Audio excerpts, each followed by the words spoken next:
مدام شريف، الحرفين دول معناهم ايه؟ ها؟ اس زد شريفة زكي. ليه ما يكونش سهير زكي، سوسن زكريا، سمير زاهر؟ اشمعنى انا؟ لأن الفلوس دي كانت مع الشخص المتهم بقت لجوزك. انا مسؤولة عن اي واحد معاه فلوس؟ بس ده مش أي واحد. وانا كمان مش اي واحد. انا ست ليا سمعتي واخاف عليها. المتهم معترف بالجريمة، يبقى لزومها ايه التحقيقات اللي معايا دي؟ اظن ده شيء ده قوي. يا هانم، احنا ما نقصدش اي اهانه لسيادتك. كل ما في الامر ان عادل غريب المتهم موظف على قد حاجه، فمن الطبيعي اننا نشك في امر مبلغ كبير زي ده لما نكتشف وجوده معانا.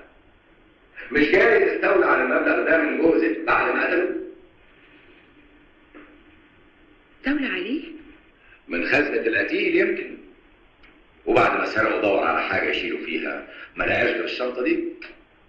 وطبعا في الاضطراب والارتباك اللي كان فيهم من الحاله ما خدش باله من الحرفين اللي موجودين دول. كلام حضرتك غريب.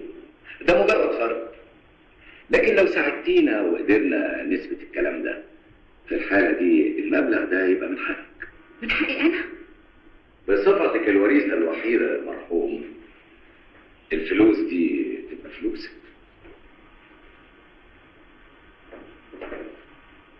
قلتي لا، مش صحيح.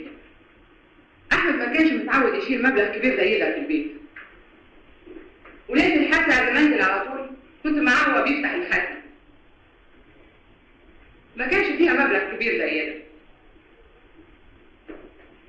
لا، الفلوس دي مش بتاعتي، مش بتاعتي.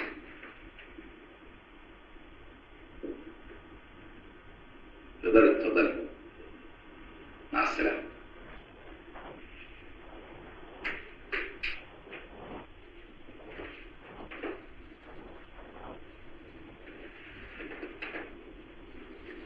كان عندي امل انك توافق ان الفلوس دي بتاعت جوزها. وانا كمان كنت بتمنى كده، لانها لو كانت دفعت الفلوس دي لعادل علشان يقتل جوزها، كان اكيد هتحب تسترد الفلوس دي زي انا ما قلت لها. واكيد عادل كمان كان هيعترف بانها هي اللي حرضته على ارتكاب الجريمه باعتبارها شريكه فيها. مع الاسف ما بلعتش بتوعه. ومع ذلك يا حسني، احساسي بيأكد لي ان الست دي لو ما كانتش هي اللي قتلته يبقى لها دخل كبير في الموضوع. وبعدين يا شريف، وبعدين انت هتشتغل لي؟ انا ما صدقت اتلميت على اعصابي. اصل دي غلطه كبيره. ازاي ما تاخديش بالك من الحرفين الموجودين على الشنطه؟ يا سيدي ما خدتش بالي. يا شريف انا خايف عليكي. احنا ما صدقنا الفلوس والعز جم لغايه عندنا. ما تخافش يا شوقي، الشنطه زي ما قلت لك ممكن تبقى ملك لاي حد، والقاتل معترف، يبقى خايف ليه؟ شريف اما نبعد عن الخطر احسن، نسافر. بالعكس يا شوقي، احنا لازم نستنى. لو سافرنا دلوقتي البوليس هيشك فينا اكتر، لكن بعد حكم المحكمه القضيه هتبقى اتقفلت خلاص. السر مات مع صاحبه. يا سعادة البيت الفلوس دي بتاعتك، حقك ورثتها، كسبتها بالقمار، بتاعتك.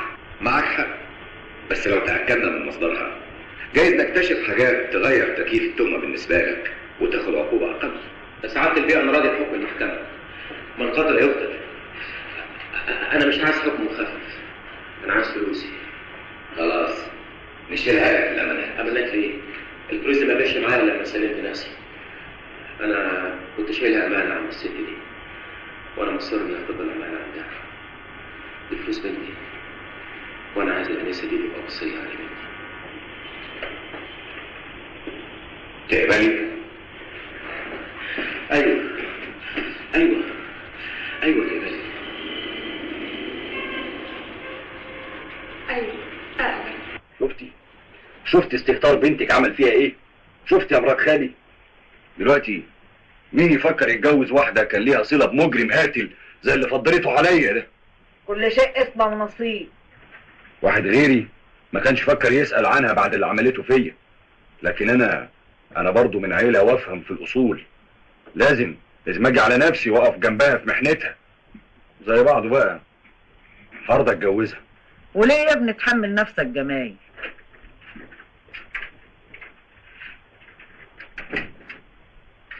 بنت حلال، تعالي اقعدي مع ابن عمتك شويه على ما اصلي العصر.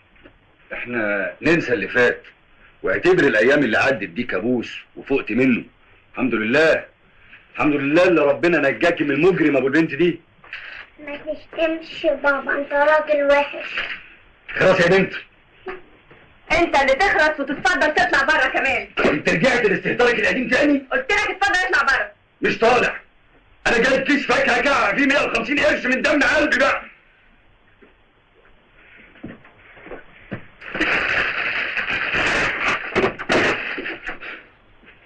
طيب يا صفاء، طيب بكره تندمي. هفكرك الايام مينانه.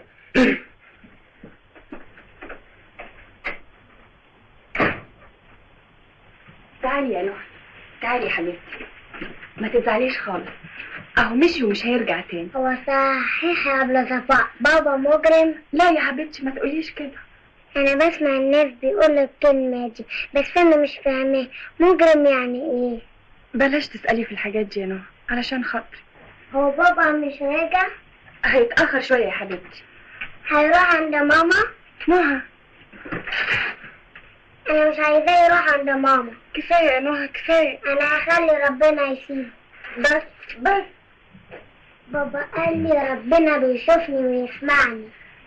أيوة يا نهى أيوة. ما تكلميه انت كمان يا أبلة صفاء، مش انت بتحبي بابا؟ طبعا بحبه يا نهى.